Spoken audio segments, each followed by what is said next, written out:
Olá, boa noite a todos. Vamos começar mais um Jornal da Libras Ativa. Hoje, convido todos vocês a fazerem uma viagem no tempo. Em que época, em que história? Uma viagem na história dos surdos, em um marco histórico do passado. Mas qual? O Congresso de Milão, que aconteceu do dia 6 ao dia 11 de setembro, no ano de 1880. Onde foi? Na Itália. E lá, as decisões que foram tomadas influenciaram o ensino, a comunicação dos surdos por muitos anos. E isso no mundo todo. Mas como que as coisas aconteceram? O que aconteceu? Você está curioso? Vamos assistir? A primeira pessoa que deu a real importância da língua de sinais para a comunidade surda foi esse aqui, Charles Michel de Lépée. No século XVIII, na França, ele conheceu duas meninas surdas que conversavam por gestos e acreditou que poderia ensiná-las usando a língua de sinais. E ele conseguiu ensiná-las. Um tempo depois, Lépée fundou a primeira escola de surdos que se tem registro, recebendo diversos estudantes de várias partes do mundo para estudar lá. Lépée ficou conhecido como o pai do surdo, por ter acreditado e insistido num método educacional que valorizava a pessoa surda. Seu método se tornou a base para a educação de surdos em diversos países e por isso nós o agradecemos muito. Agora temos o monge beneditino Pedro Ponce de León. Vamos conhecê-lo. No século XVI, na Espanha, León tornou-se o primeiro professor de surdos do mundo. Com sua estratégia, contribuiu para o desenvolvimento de muitas coisas, por exemplo, a oralização, a leitura, a escrita e princípios de filosofia dos alunos surdos. Antigamente, as pessoas, elas pensavam que os surdos eram incapazes de aprender, que não aprendiam nada, mas León provou o contrário. Provou que surdos e ouvintes são iguais, com capacidade de aprendizagem e inteligência para conseguirem tudo. León foi o pioneiro na educação de surdos e a sua metodologia foi um legado incrível para todos nós. Jean Massot nasceu em 1772 e faleceu em 1846. Foi um educador surdo pioneiro.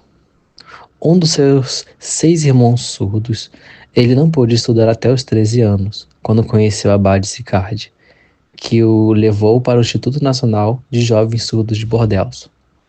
Lá, Jean aprendeu a se comunicar por meio de sinais e se tornou um grande professor, ajudando muitas outras pessoas surdas a aprender também. Abade Sicard nasceu em 1742 e faleceu em 1822. Ele foi um educador francês que deu continuidade ao trabalho do Abade de Lépée, na educação de surdos. Ele foi diretor da Escola de Surdos de Paris. Ele desenvolveu métodos com sinais e escrita e mostrou que pessoas surdas podiam aprender a se comunicar plenamente. Ele foi um professor que levou as ideias de Jean Massot e Lauren Clerc e levou a outros países. Agora vamos falar do Thomas Gallup. Esse é o sinal dele. Ele nasceu em 1787, lá nos Estados Unidos, em Pensilvânia. Ele foi um educador americano que se interessou pela educação dos surdos quando ele conheceu a surda Alice. Era uma menina que aí não tinha acesso à escola. Então ele observou e quis ajudá-la. Ficava pensando. Então ele se esforçou em procurar métodos para ensiná-la, focando na Alice e nos surdos. Depois, em 1815, ele viajou para a Europa para aprender métodos de ensino que pudessem ajudar os surdos. Mas ele rejeitou o oralismo britânico e foi à França, onde conheceu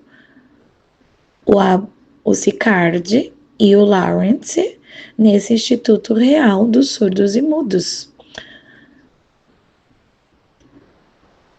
Gallat aprendeu a língua de sinais francesa LSF e viu que o método visual era o mais eficaz.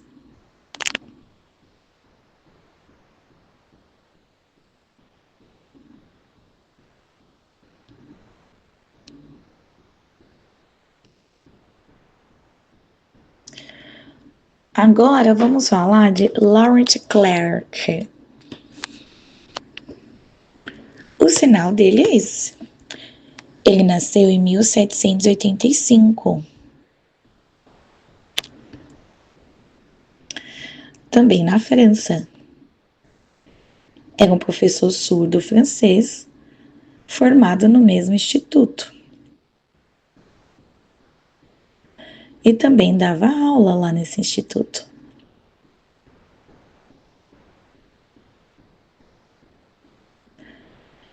Junto com Gallat,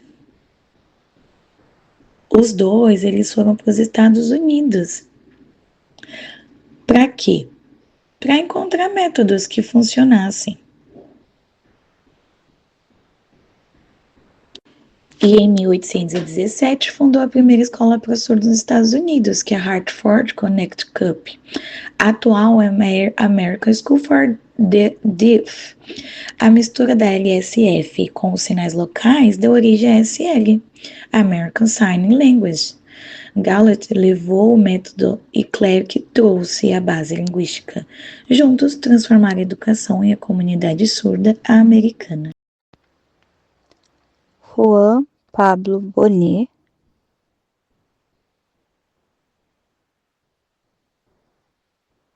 sinal assim. Ele nasceu no ano de 1573, no país Espanha. Ele era padre e também um educador. Ele publicou o seu livro sobre a educação dos surdos no ano de 1620. Dentro do seu livro aparecem informações como o alfabeto manual, língua de sinais e a manipulação dos órgãos da fala. O seu método de ensino, ele virou uma referência no mundo todo. Algo incrível, não é? É verdade que o foco dele era a oralização, mas ele incluiu gestos, espaço visual e, além disso, os sinais. Ernest Reuet, sinal, nasceu em 1822 em Paris. Ele pertencia a uma família da nobreza. E por isso, ele conseguia ter os melhores estudos. Aos 12 anos de idade, aconteceu dele ficar doente, e isso deixou-o surdo. Então a família dele se interessou pelos sinais, e daí encontrou o Instituto de Surdos Mudos. E ele começou a estudar nessa escola. Ficou anos estudando, se dedicando, e ao se formar, o Instituto o convidou a ficar e ser professor dos surdos do Instituto, usando o seu próprio método. Isso foi muito bom e admirável, não é mesmo? E então, Reuet ficou muito famoso pelo seu método. E aí, aqui no Brasil, o imperador Dom Pedro II ficou muito interessado e ele queria que Reuet viesse ao Brasil. Então, o convidou, Reuet veio ao Brasil e fundou a primeira escola para surdos aqui no Brasil. E essa escola foi fundada no Rio de Janeiro e é conhecida até hoje, que é o INES.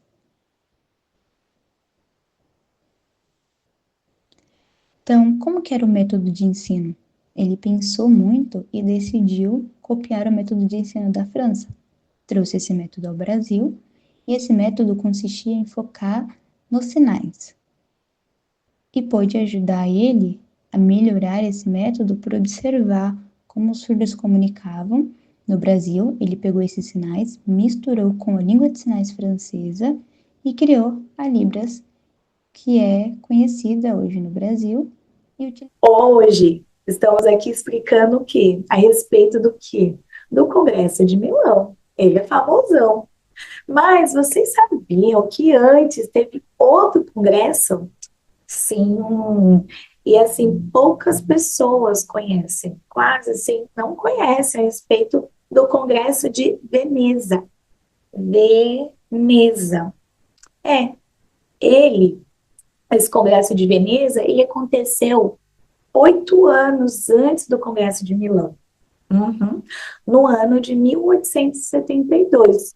Mas e aí?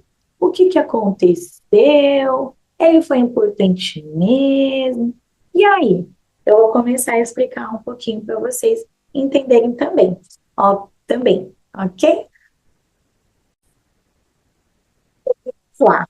Então, esse congresso de Veneza, ele foi praticamente uma reunião entre educadores, professores e, óbvio, a maioria ouvinte. E eles queriam afirmar que o método melhor era o quê? Oralismo puro, sem língua de sinais. Então, foi aí que tudo começou. Aonde que foi esse congresso? Itália, né? Veneza, Itália. Aí começou todo a respeito de acabar com a língua de sinais. Então, por oralismo. Mas como? Quais foram as decisões que foram tomadas, etc. Começar a explicar também. Agora, para as decisões. A primeira decisão que o Congresso tomou foi o quê?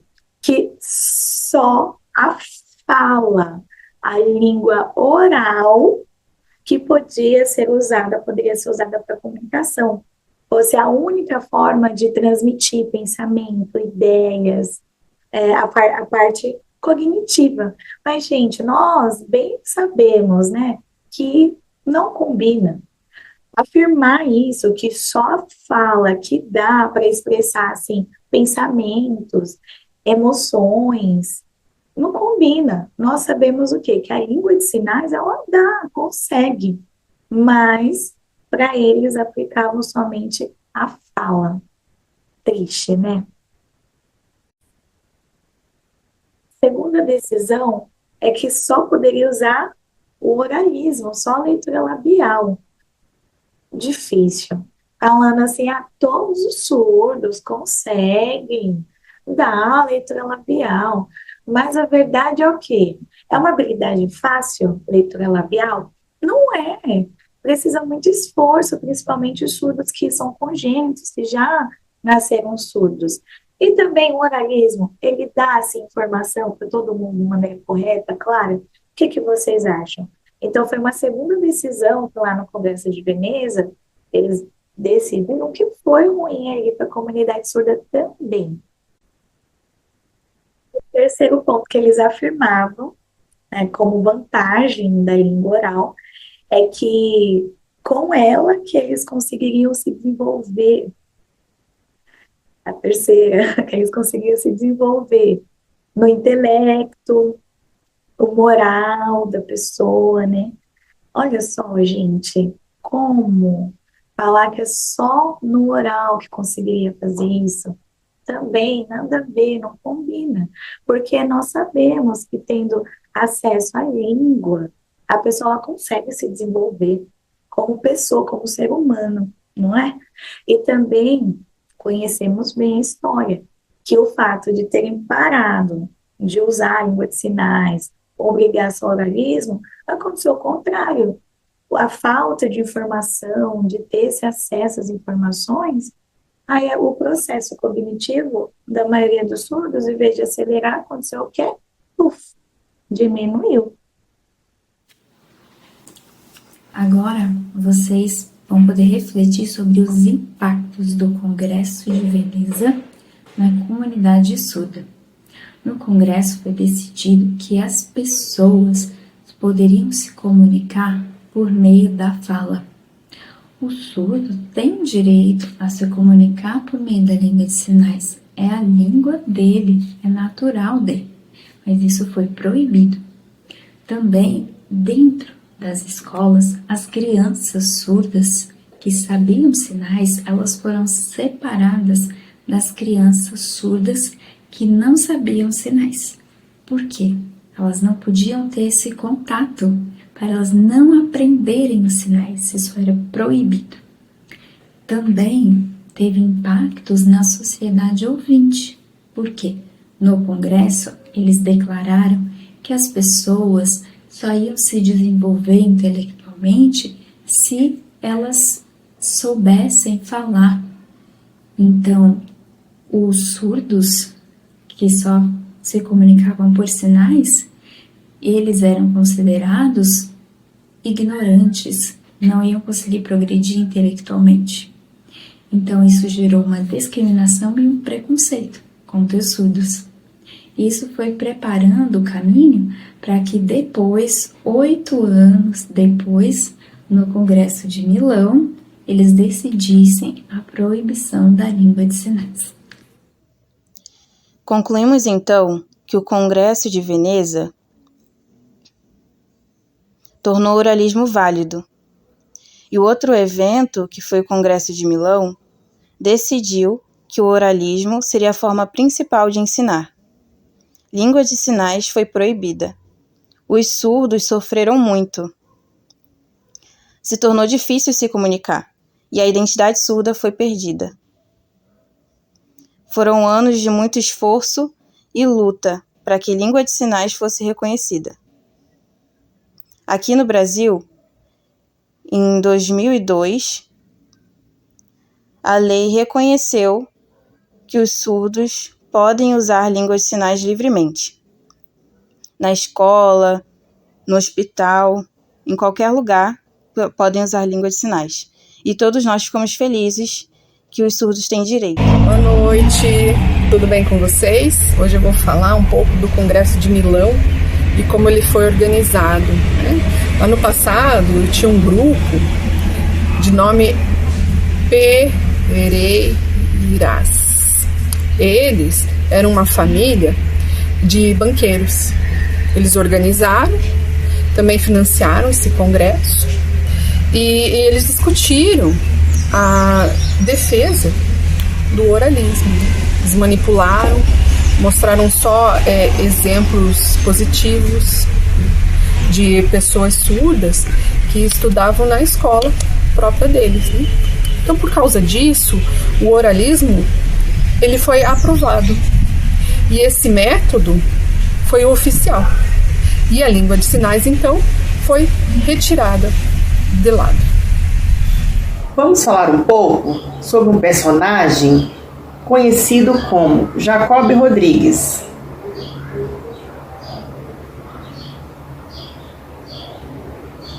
Mas anteriormente chamado de Francisco Antônio Rodrigues Pereira.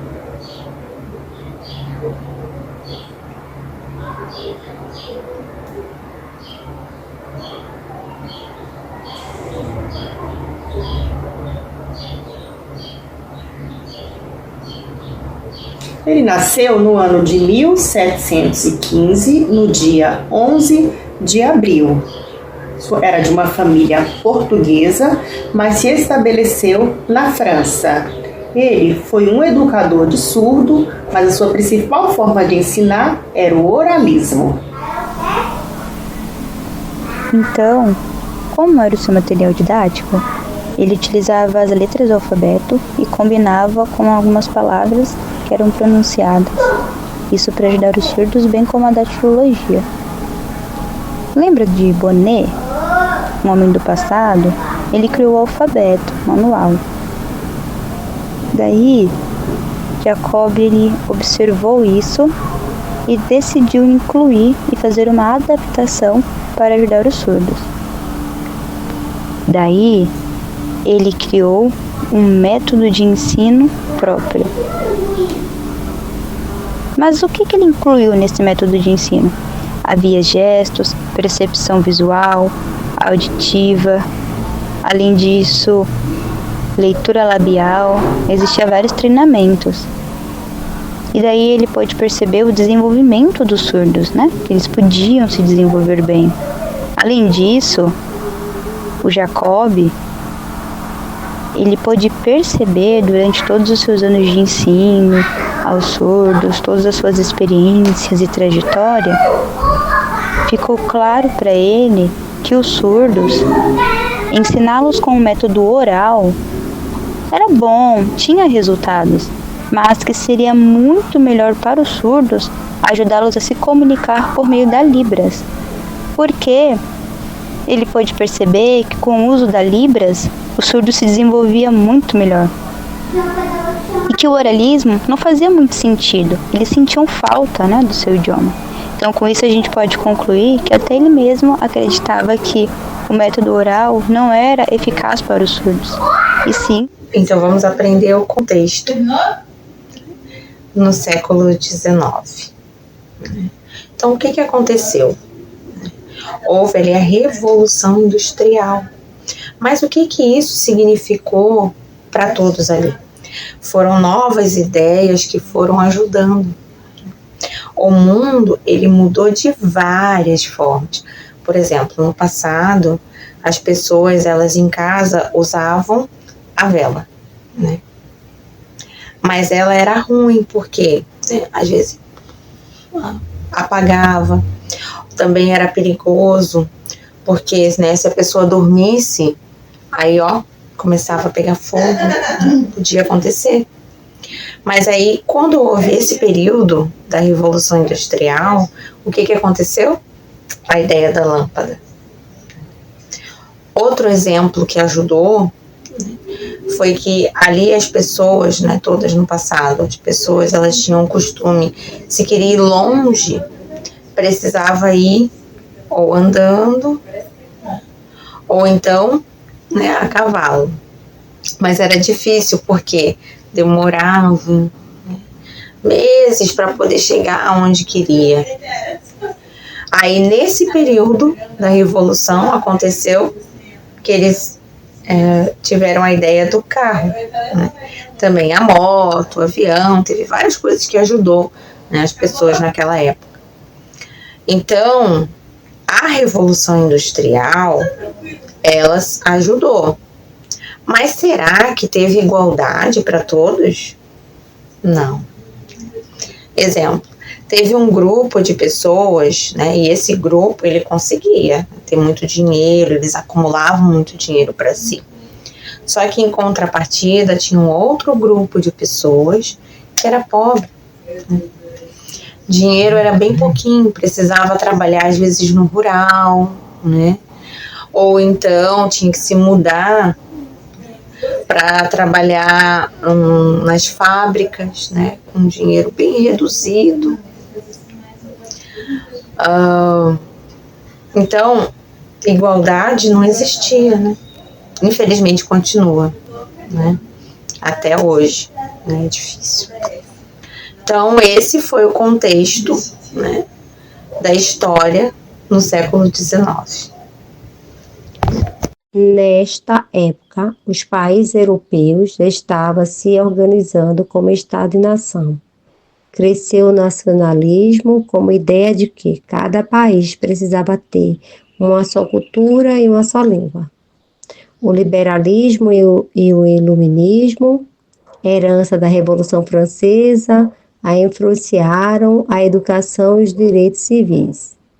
O Estado passou a controlar mais as escolas e a formação dos cidadãos.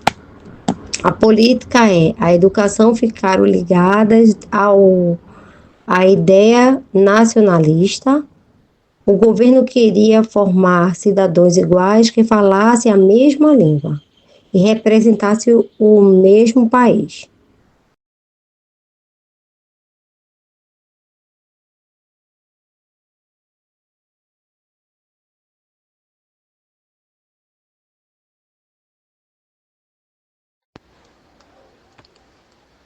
A Europa, era majoritariamente católica e vivia em tensões entre a fé e a ciência. Eles não concordavam, por exemplo, com que aconteceram e surgiram novas ideias, como, por exemplo, a ideia da evolução. Esses novos pensamentos fez com que a igreja não concordasse. Esse embate refletiu na educação dos surdos, na sociedade e em políticas públicas na época. Diante dessa mudança de ponto de vista, a sociedade passou a encarar o povo surdo como sendo incapaz de se desenvolver em sociedade. E por isso, eles decidiram que deveria ser deixado de lado a língua de sinais e manter apenas o oralismo.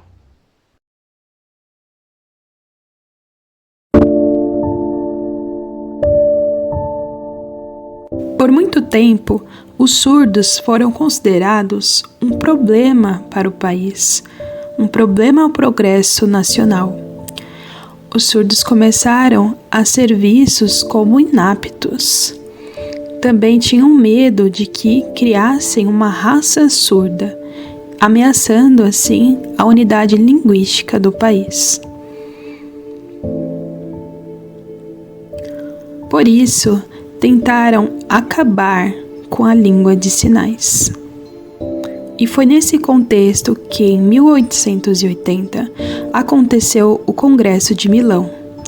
Assim, foi discutido e decidido impor o oralismo, um método que forçava os surdos a aprender a falar, ignorando assim a sua própria língua, cultura e identidade.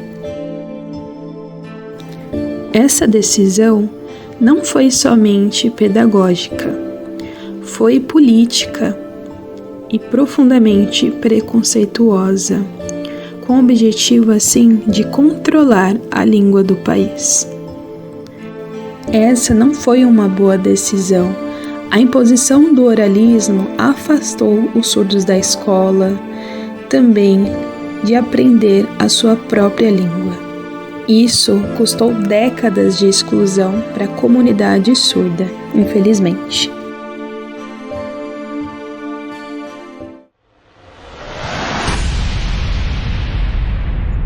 Grupo francês defensor do oralismo. Foi a primeira conferência internacional de educadores de surdos, realizada em Milão, na Itália, entre 6 e 11 de setembro de 1880. Reuniu mais de 160 especialistas e educadores de vários países.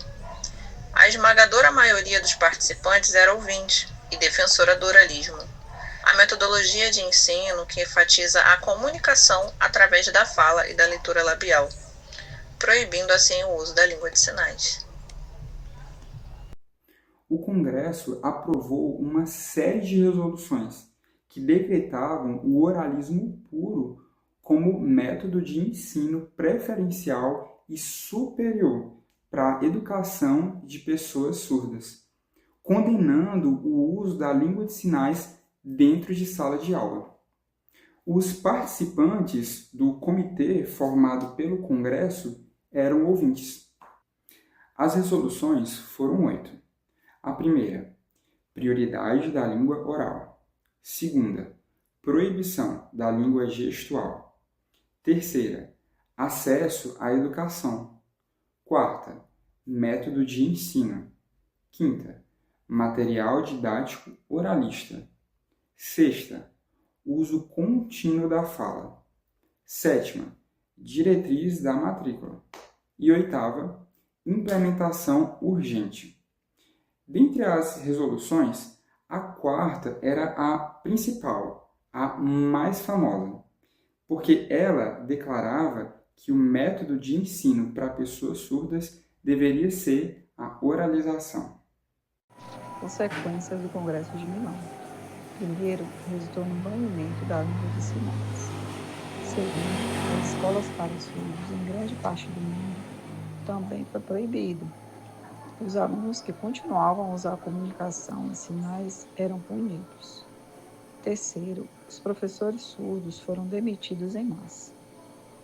Quarto ponto, o oralismo foi o método único adotado no mundo.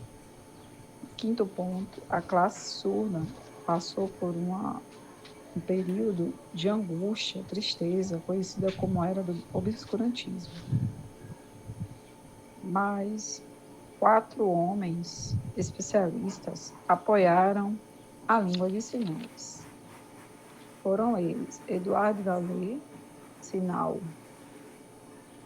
Segundo, Thomas Gallet, sinal. Os outros 2, Richard Elliot, um professor britânico, e James Denison, único professor surdo, foram de extrema importância.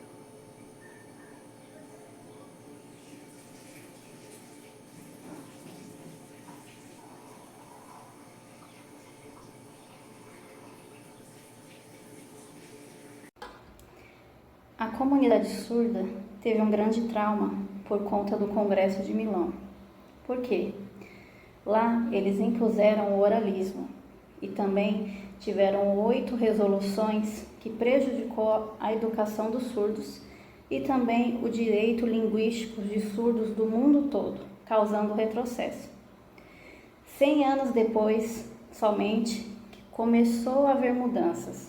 Por exemplo, no ano de 2010, no Canadá, lá teve um congresso, o 21º Congresso Internacional de Educação de Surdos.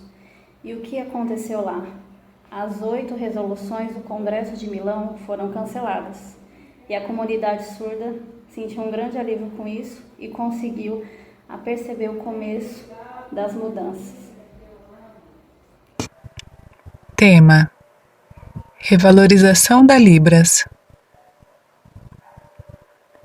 Lá no passado, algumas pessoas pensavam que a Libras não tinha importância. Mas, no século XX, um homem de nome William Stokes, sinal Stokes, provou que a Libras não era inferior ou sem valor. Não, a Libras ela tinha sua própria gramática e estrutura, igual qualquer outro idioma.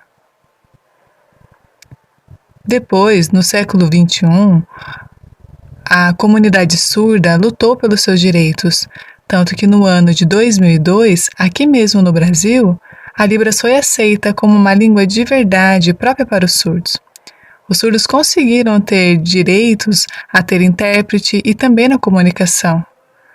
O ano de 2002, a Libras parou de ser desprezada. A Libras ela foi aceita e reconhecida com todos os seus direitos. Avanços da comunidade surda. Antes, a surdez era vista apenas de forma clínica, mas isso mudou. A língua de sinais foi reconhecida como uma língua de verdade, com sua própria estrutura gramatical, cultura e escrita. Ela é o principal meio de comunicação para os surdos. Em 2002, a Libras foi oficialmente reconhecida. Isso aconteceu pela Lei 10.436. Foi um marco na luta por direitos e inclusão. A Lei 10.436 de 2002 ficou conhecida como a Lei de Libras. Garante direitos à comunidade surda e acessos às escolas, universidades, repartições públicas, assegurada também pelo Decreto 5626 de 2005. Essas leis valorizam a Libras com diferentes contextos, para surdos sinalizantes, oralizados e os que usam leitura labial. Elas também reconhecem os CODAs, ouvintes, filhos de pais surdos, e ainda todos que atuam como intérprete ou apoiam a comunidade. Recentemente, em 2023, foi criada a Lei 14.704. Ela define os direitos e deveres dos intérpretes de Libras e reconhece o intérprete como mediador profissional. Ele é a ponte entre os surdos e os ouvintes. O Congresso de Milão, de 1880, marcou um retrocesso enorme para as línguas de sinais e também para a educação surda. Esse congresso também declarou o oralismo superior e desencorajou totalmente o uso da língua de sinais nas escolas e também em locais públicos. E isso acabou que prejudicando as pessoas surdas e também a comunidade surda. Mas os surdos, eles não desistiram, eles lutaram pelos seus direitos. E qual foi o resultado disso? Muitas conquistas, avanços. E os principais desses avanços nas universidades, na profissionalização, em cursos de formação e também em comunidades fortes. Falando um pouco sobre universidades, os surdos e a comunidade surda, eles conseguiram cursos, programas formais em língua de sinais e também estudos de surdos. Até hoje, várias universidades eles oferecem licenciatura ou programas de graduação, pós-graduação, focados em Libras, ou língua de sinais.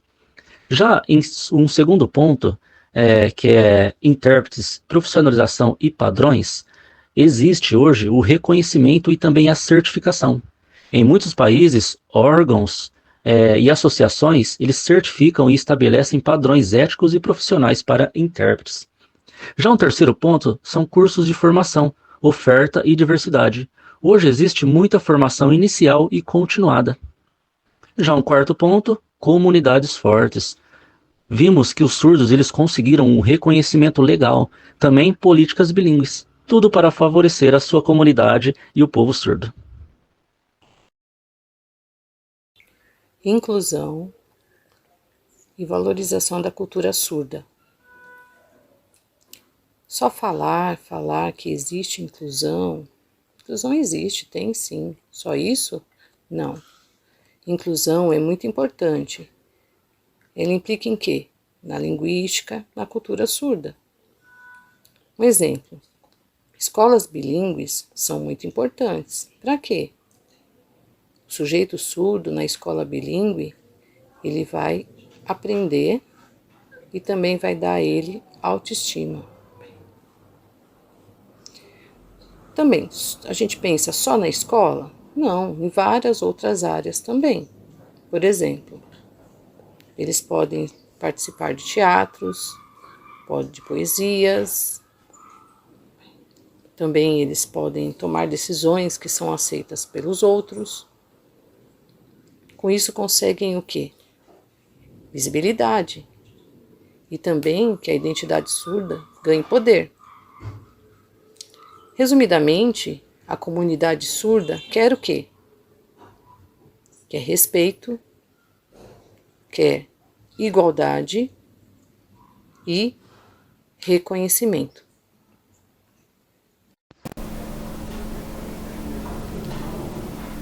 E então, assistimos o vídeo, como você se sentiu?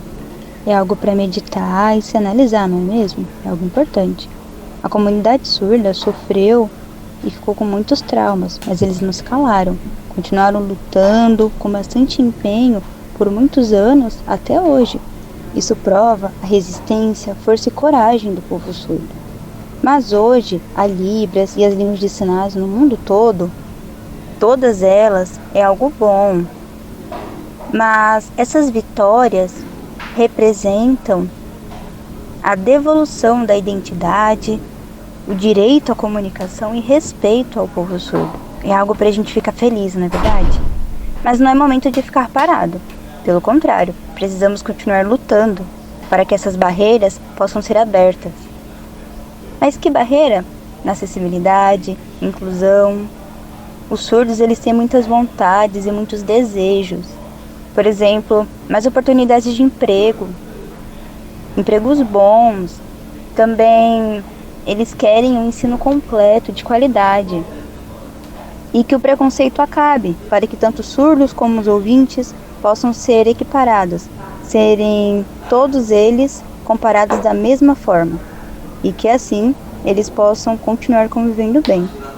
Esse é o Jornal da Libras Ativa e estamos no final. Uma boa noite a todos. Obrigado pela atenção ao nosso jornal e até amanhã. Tchau, tchau.